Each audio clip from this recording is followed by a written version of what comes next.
Hello and welcome to Hope, helping other people excel.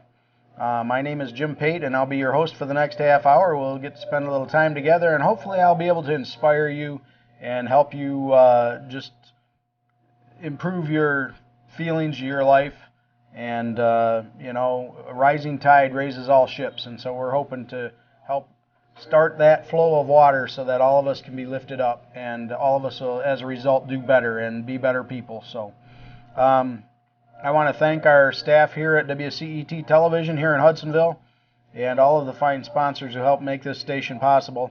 And also I'd like to thank Pastor Gary Myers with Heaven is My Home Ministry. He's got a show also on this channel. You can look for that on our schedule. So this is our second show. And in our first show, we started out with a poem from an unknown monk in around 1100 AD. And I'd like to repeat that again because it just is so good. And it's called I Want to Change the World. And it says, when I was a young man, I wanted to change the world. And I was like that monk. I wanted to change the world. I found it was difficult to change the world, so I decided to change my nation. When I found that I couldn't change my nation, I began to focus on my town. I couldn't change the town. As an older man, I tried to change my family. Now, as an old man, I realize the only thing I can change is myself. Of course, I'm not that old yet. But I've realized, like this man, the only thing I can really change is myself. And suddenly I realized that long ago, if I would have changed myself, I could have made an impact on my family.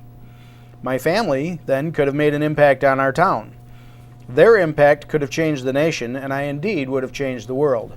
And so I really want to encourage you to keep that in mind, that if we want to change the world, the place we really have to start, and fortunately for us, the one place that we have some control over is right here. It's ourselves. And as we change ourselves, we'll see the change throughout our nation and throughout our world.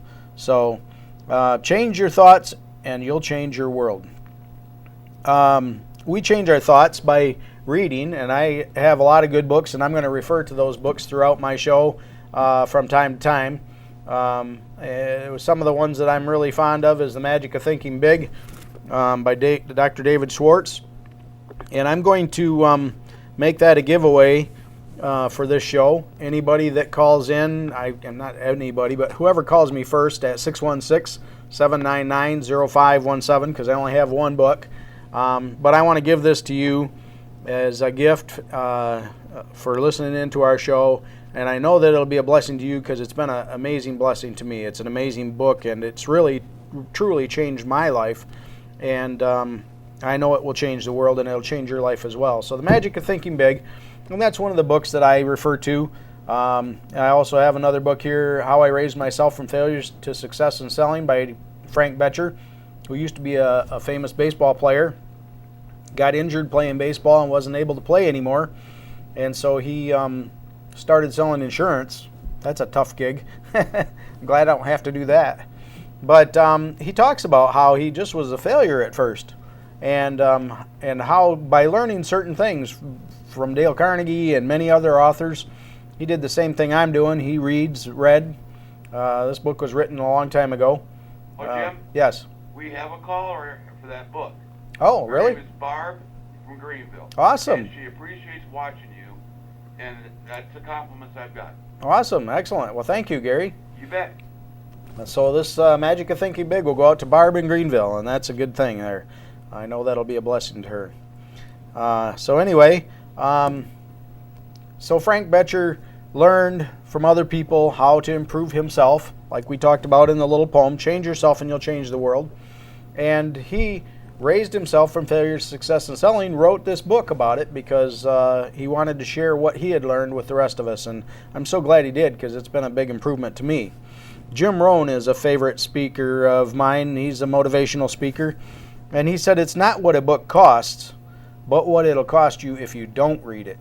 And I just think that's so good because there's so much wealth in these books, not only financially, but also emotionally and just in general, relationship-wise and so on. And it's just amazing stuff. And we like to liken them to some Jedi mind tricks, you know, if you watch the Star Wars thing.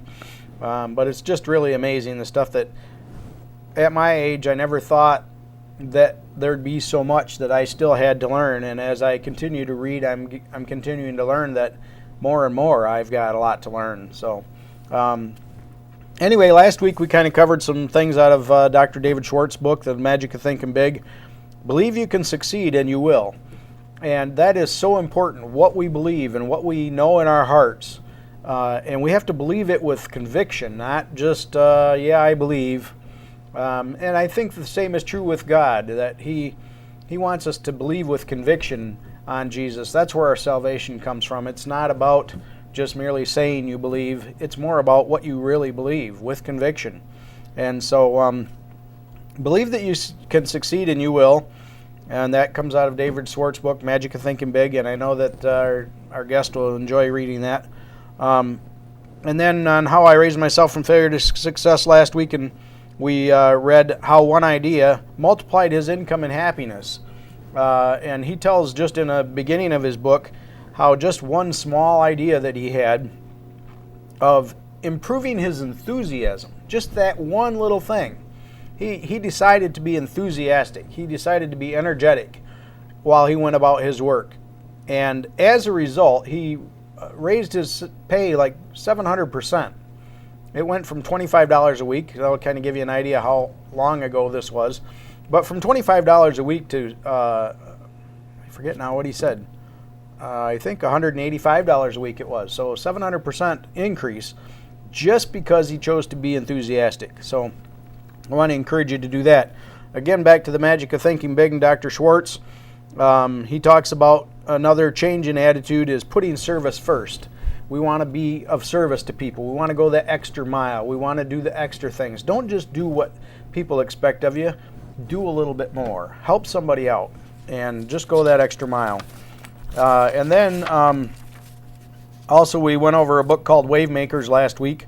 And one of my favorite quotes comes out of that book, and it says, "A ship in the harbor is safe." But that is not what ships are made for. Ships are made for going out into the ocean and going out into the storms and to carry in the freight and the people and to make those exciting journeys across the ocean.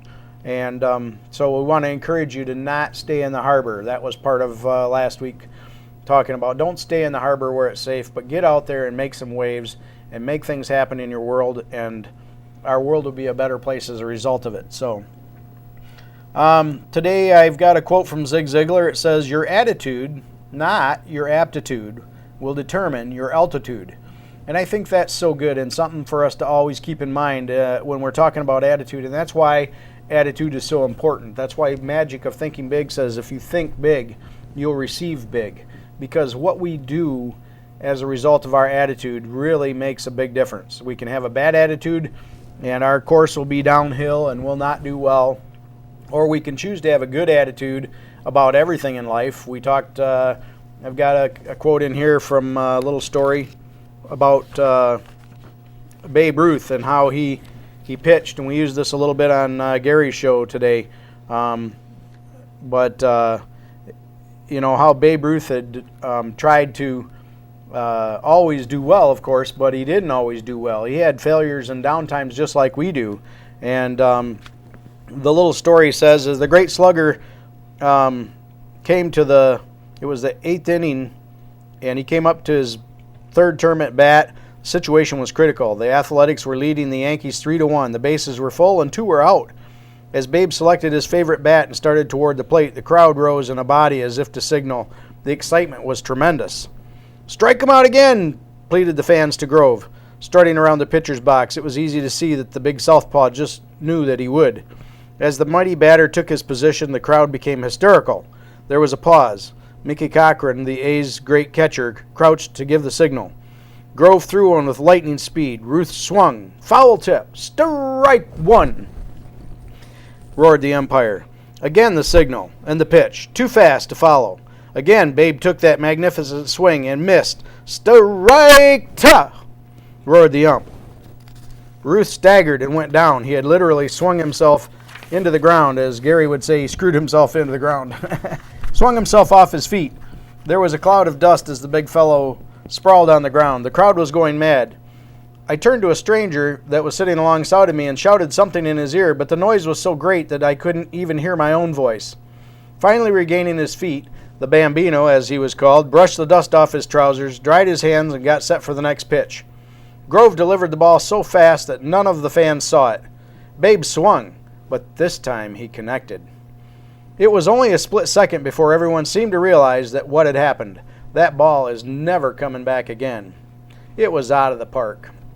As Babe Ruth trotted around the bases and across the plate behind other runners with what proved to be the winning run, he received a wild ovation from the crowd. I watched Babe closely as he looked up into the stands and doffed his cap with that little smile, and the expression on his face was exactly like the one he wore on his first 2 trips when he had taken the razzing. Later in the season, after the Yanks clinched the American League pennant, Grantland Rice interviewed Ruth. "Babe," he asked, "what do you do when you get up in a batting slump?" Babe replied, "I just keep going. I keep swinging." And that's, so much what I want to be able to get across to you today is that when we're in a slump, if we keep swinging, we're going to finally connect sooner or later, and it's going to be a home run, and we're going to win that game. So I really want to encourage you to keep on swinging. And then here's another story here of a fella that did a lot of swinging and didn't always make home runs. I'll see if you can guess who this is, and at the end I'll tell you. But this young man ran for legislature in Illinois and was badly swamped. He next entered a business and failed, and spent 17 years of his life paying up the debts of a worthless partner. He was in love with a beautiful woman to whom he became engaged, and then she died. Re-entering politics, he ran for Congress and was badly defeated. He then tried to get an appointment to the United States Land Office, but failed. He became a candidate for the United States Senate and was badly defeated. And 2 years later, he was defeated by Douglas. One failure after another, bad failures, great setbacks. But in the face of all of this, he kept on trying and became one of the greatest men in all of history. How many of us would have given up after some of those failures? Devastating as it could be, and had to have been, to have lost the love of his life, who he was engaged to, never got to marry. All of the setbacks of running for various political offices and just struggling to get there and finding out only that you were defeated. Perhaps you've heard of him. His name was Abraham Lincoln. But like Babe Ruth, because he continued to keep swinging and he continued to keep going, he became a wave maker, like we talked about in the Wave Maker book. He became a man who not only changed his world in his day and time, but he also changed things from that point on for all of history down to today. We're still feeling the ripples of Abraham Lincoln and all of the things that he accomplished. And, on top of it, he died early, and yet he still left that amazing legacy. And so I really want to encourage you to not get discouraged when things start getting you down, but keep your head up and keep taking another swing at it, and you too can leave a legacy for your nation and your people and your world. We can change the world. Tony Zeiss is another great writer, and he's got a book called 9 Essential Laws for Becoming Influential. And I read that one earlier this year, and it's got these just great 9 essential laws. And if we follow them, we'll not only become influential, but we'll become successful in so many areas. And like these other books, they're just good human relations principles that we can use to get courage from, and so on. So in chapter 1, he's got the law of attitude. The most important law for becoming influential is having a positive attitude. And so here we find another author that says, man, attitude is everything.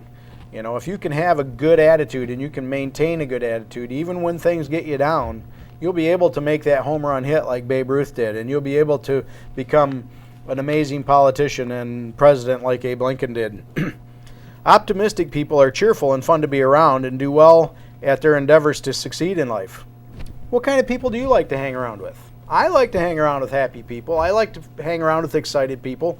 And when you think about that, if that's what other people want to hang around with and be like, then that's what we should be. We need to be excited. We need to have that enthusiasm that Frank Betcher talked about that totally gave him a 700% increase in his pay, just that one thing alone.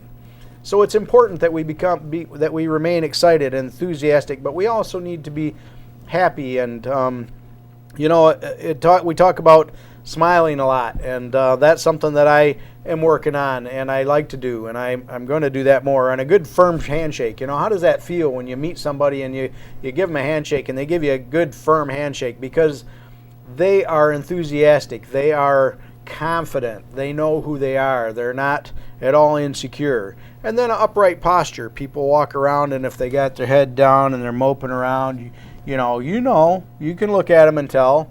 And opposed to the guy that's got his shoulders back and squared and he's strutting where he's going, or he's walking fast because he's got a mission, he's got something to do, he's trying to get things done. And so those are the kind of things that separate us being the winner or the whiner.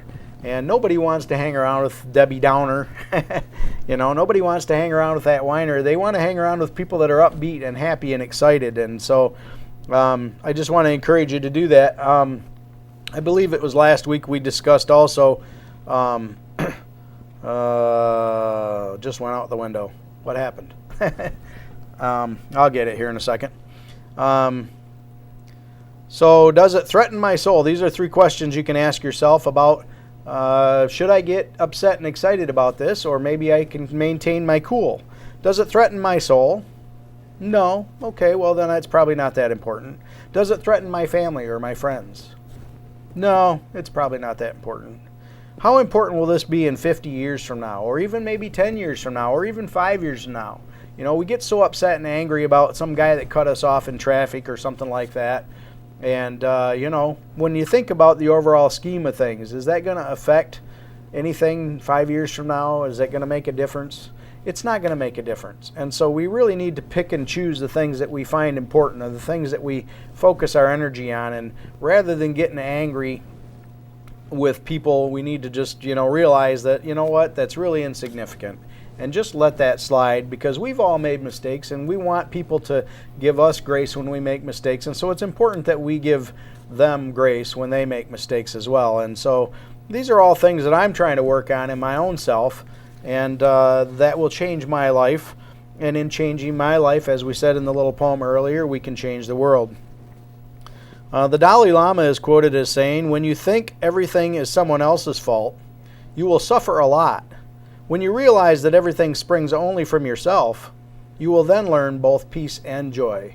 And I believe that's so true, that when we realize that it's us that we need to change, and when we realize that it's not someone else's fault, nearly everything that happens in our own lives, we have control over, and we can choose, and we can make a good choice or we can make a bad choice.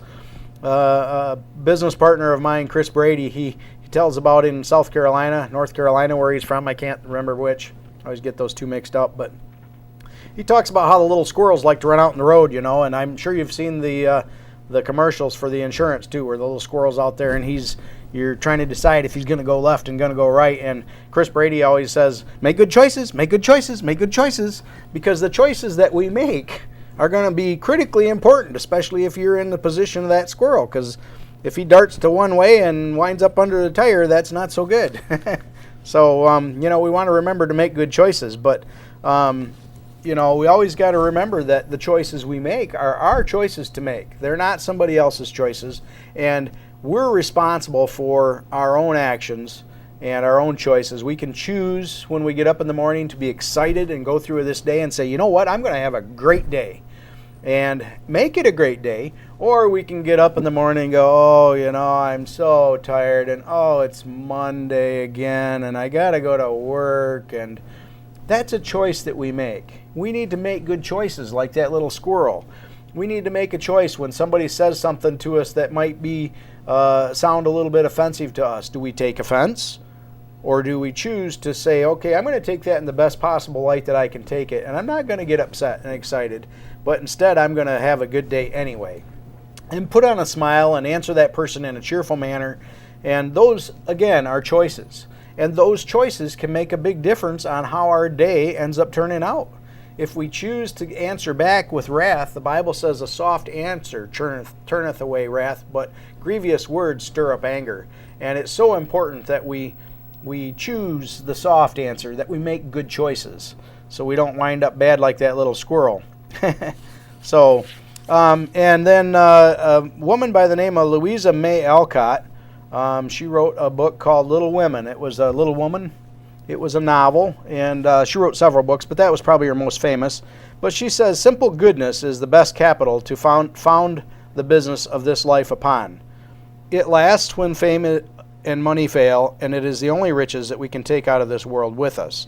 And, I believe that's so true, that, again, it's about making those good choices, but to be good, simple, genuine goodness is the best capital to found your life business on.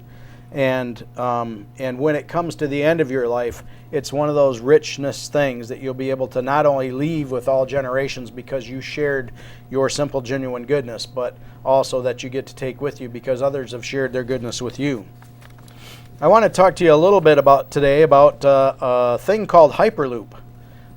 It's fairly new, and I don't know how many of you heard about it, but I got to read about it a little bit today, and I was excited. Elon Musk, the founder of PayPal, he sold PayPal and took his money that he got from making PayPal and started two other businesses, the Tesla Corporation for cars, Tesla Automotive, and SpaceX. So that makes him one of the private party space explorers that has taken over where NASA has left off. But he said that he's got a new idea for what he calls Hyperloop. And Hyperloop is a transportation system capable of speeds up to 4,000 miles per hour. Can you imagine? I mean, supersonic transport, the Concorde, wasn't that fast, And so to be able to travel cross country in this unit is just absolutely amazing, to be able to go 4,000 miles an hour. Now, that doesn't mean that he's going to start out that fast. I think they plan to start out at maybe around 400 to 700 miles an hour.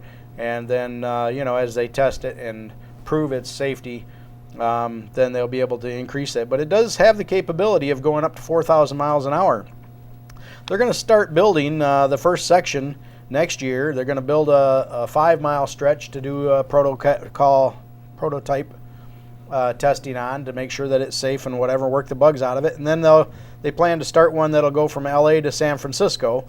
And it basically consists of above-ground tubes that run across the country, and they're saying that these tubes can be built for 1/10 the cost of a high-speed rail system and probably about 1/4 of the cost of what it would take to make an actual asphalt or concrete road or highway. So the cost is down, but then the speed, twice as fast as the average aircraft, it says. And when they get it fine-tuned and working good, they expect that you'll be able to make a trip from New York to Los Angeles in just over 45 minutes. And that's just absolutely amazing to think that you can go that far. And then they also said, I don't know, from the West Coast to China, you could go there in like 3 hours or something like that. And that, too, is just amazing. I have friends that travel that direction, and they, spend the better part of a day traveling and a lot of jet lag. So, but because they're in these tubes, you don't have to worry about little animals getting across the road or, cars going in front of the train or anything like that. And so it's very safe. And it uses kind of a triple technology. It uses a technology kind of similar to the tubes that you use at the bank when you go to the drive-through, and they got the little canister that you put in the tube, and it sucks it in, and it goes really fast into the gals inside. So it uses kind of that part of that technology, part jet technology like they use in the supersonic transport, the Concorde, and then some railgun technology where they use linear accelerators, linear motors to propel that vehicle forward. And I've seen different things where they have maybe 6 passenger tubes, like I said, what's in the bank drive-throughs, but 6 people would be in there plus their luggage, up to bus size units where you can have a full bus full of people that will be shot through those tubes. But it's just amazing technology. And when I went to the website and I was reading all of this and I was looking at it, and I was thinking to myself, how Elon Musk has got so much forward thinking. He's got so much vision for our world, and how we need to have that kind of vision for ourselves. And at the turn of the century, around 1900s, a lot of people had vision and a lot of people were inventing ideas, but we've not gotten that way anymore lately. We seem to be more lethargic and less inventive and less interested in coming up with new ideas and new ways. And some things that we've got in our lives day to day have hardly changed at all in the last 100 years. And so Elon Musk and his group are working on making some huge changes. The Tesla car in itself is just an amazing vehicle, and you all should check it out. And if you ever get a chance to test drive them, I highly recommend that you do so. But anyway, as I read through their website, it got down to the end, and the last little phrase that it said is, "Do you have what it takes to change the world?" And I want to leave you kind of with that because, we need to keep that in mind. Do we have what it takes to change the world?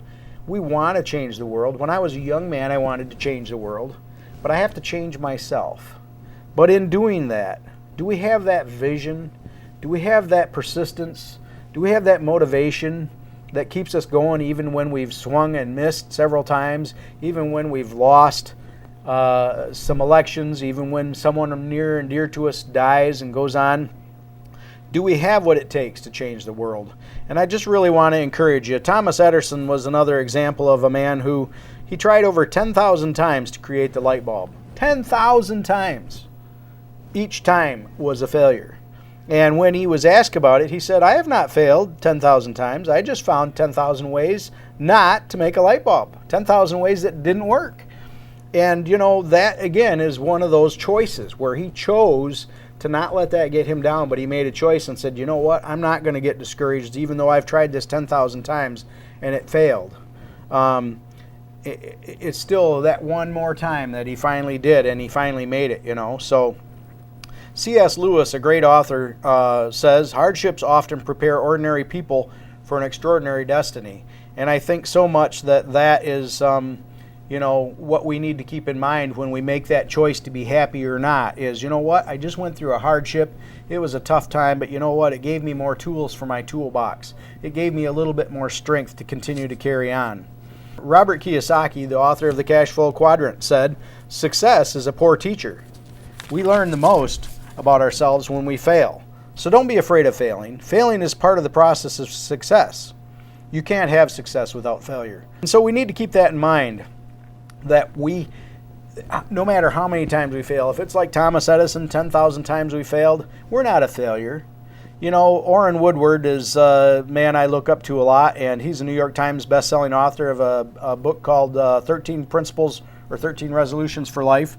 And he said, failure is not a person. It's an occurrence. It's a noun. It's not a verb. It's not a noun. It is a verb. I'm sorry. Had those backwards. But the point is that you are not a failure. Even though you may have tried to make a light bulb 10,000 times, you're not a failure. And so I just want to continue to encourage you in that. Be like Babe Ruth. Be like Abe Lincoln. And be like Thomas Jefferson. And keep pushing on. And be like Elon Musk. And have what it takes to change your world. I want to leave you with a little quote from Christopher Robin. I used that last week too in my show. He said to Winnie the Pooh, "There's something you must always remember. You are braver than you believe you are. You're stronger than you seem. And you're smarter than you think." So keep looking up. By encouragement and education, we here at Hope, helping other people excel. We wish to help you as individuals, as families, in your communities, in your states, and restoring our once great country. Hope for the world and hope for you and your life. Keep looking up. God bless you, and thank you for joining us here on Hope. We look forward to spending another half hour with you again soon.